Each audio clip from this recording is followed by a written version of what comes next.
à travailler dans les formes MISC et qui est utilisable dans le cadre INSARAG. Donc j'ai l'équipe Sino qui vient de passer sur le site, là j'ai eu 2 détections. Donc j'ai une première victime ici qui a été confirmée et j'ai les sauveteurs qui sont dessus. Ici j'ai aucune communication possible, donc je vais te demander de faire une levée de doute et de confirmer la présence ou non de la victime. Alors pour finir, ici donc sur la PRM, la poulie à renvoi mobile, donc l'intérêt de cette manœuvre, c'est surtout de pouvoir lever la victime et de la décaler de quelques mètres pour assurer une prise en charge plus facile, notamment s'il y a un très gros cône de gravat. Donc c'est ce que vous allez voir le temps de la mise en place au niveau de l'arbre ici. Alors passons du coup à la deuxième détection du chien, donc, qui se trouve dans cette zone.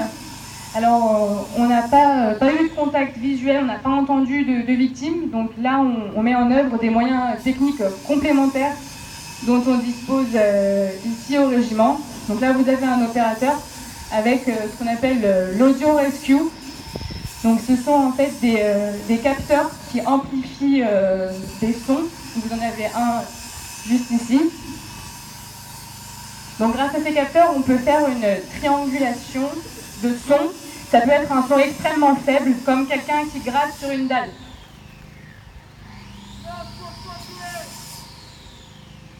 Donc il demande le silence car il faut absolument qu'il entende les moindres bruits après l'appel qui va être passé ici avec la mascotte d'appel.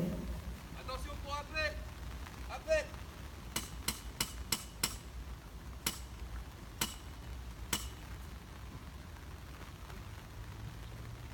Donc la victime qui est potentiellement en dessous a reconnu ce son qui n'est pas caractéristique des sons d'environnement qu'elle a entendus jusqu'à maintenant.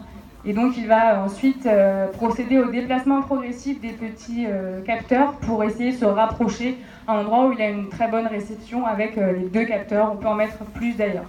Donc revenons ici sur la PRM. Donc vous allez voir le chef qui coordonne la manœuvre afin de pouvoir extraire la victime du trou.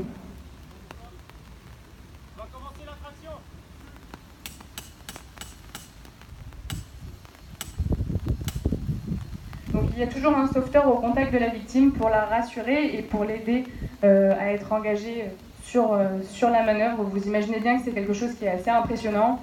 Donc on a toujours quelqu'un à son contact pour la rassurer et lui expliquer ce qui va être mis en place pour la sortir. Donc première partie de la manœuvre, donc elle est levée. Alors vous ne les voyez pas, mais il y a deux sauveteurs en haut qui ont installé un système avec un winch qui permet d'enrouler la corde et qui va permettre de lever la victime et ensuite de la décaler grâce aux poulies que vous voyez juste au-dessus.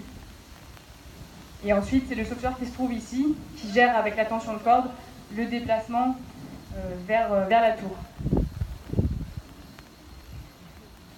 Alors pour revenir sur les moyens techniques dont on dispose, donc il y a ici l'audio rescue donc, qui est mis en œuvre. Si jamais la victime n'est pas consciente, on peut également la localiser grâce au radar. Donc c'est un radar qu'on pose sur la dalle et qui peut détecter un mouvement de respiration à environ 10 mètres de profondeur. Donc que la victime soit consciente ou non, on a des moyens pour la localiser. Donc la victime ici est prise en compte et va également être évacuée au moyen du gâteau. Alors ici, l'opérateur de l'audio rescue a réussi à trouver une bonne réception donc au niveau de la dalle où il se trouve. Donc bien entendu, il va falloir entrer un peu plus en communication avec cette victime. Alors comment on va faire? Eh bien on va passer une caméra avec un bras télescopique et doté d'un micro dans un trou. Donc en fait on va faire un carottage de la dalle, donc vous allez le voir ici, afin de pouvoir passer cette caméra. Quel intérêt? Eh bien voir où se trouve la victime dans la pièce. Donc là il y a une poche de survie en dessous potentiellement. Et surtout lui expliquer comment elle doit se comporter, parce que vous vous en doutez, il va falloir ensuite faire une découpe au niveau de la dalle, donc ce qui implique des débris et du stress, et surtout un travail qui va être extrêmement long. Donc il faut vraiment expliquer à la victime où se mettre, donc dans un coin, et lui expliquer également que ça va prendre beaucoup de temps, mais qu'il faut qu'elle s'accroche.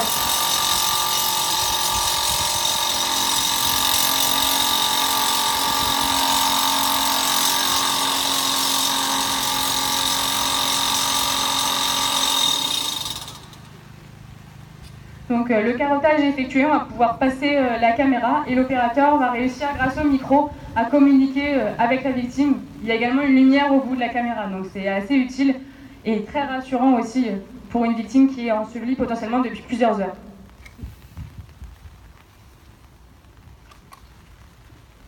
Bonjour, est-ce que vous nous voyez, monsieur? Est-ce que vous voyez la caméra avec la petite lumière là? Ouais. Donc vous savez que vous pouvez parler au niveau de la petite caméra.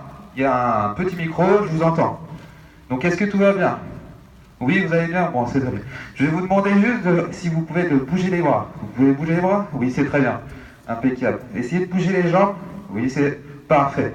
Bon, alors, ce que vous allez faire, je vais vous demander d'essayer de vous reculer le plus possible au fond de votre trou, car on va essayer de faire un percement afin de pouvoir vous libérer. Alors, ce qui peut arriver également sur des très longues durées de travail, c'est de pouvoir passer ensuite à la victime de l'eau, un masque de protection, éventuellement aussi du sucre ou des vivres. Alors, je sais qu'il y en a qui se sont posé la question, se sont dit, mais il est en train de parler français. Eh bien, oui, quand on est au Mexique, on peut aussi faire appel à soit des personnes qui parlent plusieurs langues dans la section, il y en a ici, et sinon à des interprètes, ça se fait très souvent, et la communication se passe merveilleusement bien.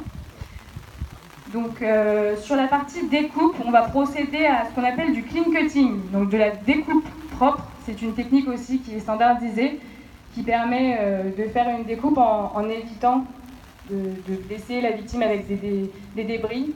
Donc c'est une découpe, là, ici sur l'épaisseur de la dalle, je ne sais pas si vous la voyez très bien, elle est assez peu épaisse, ça peut prendre 2 à 3 heures. En revanche, sur une dalle plus importante, c'est une découpe qui peut prendre 6 ou 7 heures. Donc vous imaginez bien que la communication avec la victime est extrêmement importante. Donc évidemment, nous n'allons pas jouer la découpe ici. Donc c'est sur cet élément que se termine la reconnaissance de victimes ensevelies ou peu accessibles. Donc sur la suite, pour ce chantier, on aurait fait passer encore l'équipe Sino une dernière fois pour être sûr qu'il n'y a plus d'odeur de victimes vivantes. Et ensuite, on aurait fait appel à des engins de travaux publics dont on dispose ici à la section appui pour procéder au déblaiement généralisé du chantier. Et ensuite, on aurait clôturé le chantier avec un marquage qui est également normalisé par INSARAG et on aurait pu être appelé sur un autre chantier. Donc vous le comprenez, ici au régiment, nous sommes complètement autonomes pour assurer toutes les phases du sauvetage déblaiement, donc de la recherche de surface jusqu'au déblaiement généralisé. Donc la section de Caudalie 23 vous remercie de votre attention, sous la pluie en plus, pas pour tout le monde. Et nous sommes donc disposés à répondre à vos questions. La section sera assemblée devant vous avec l'équipe Sino. Et si vous avez des questions, n'hésitez pas. Merci.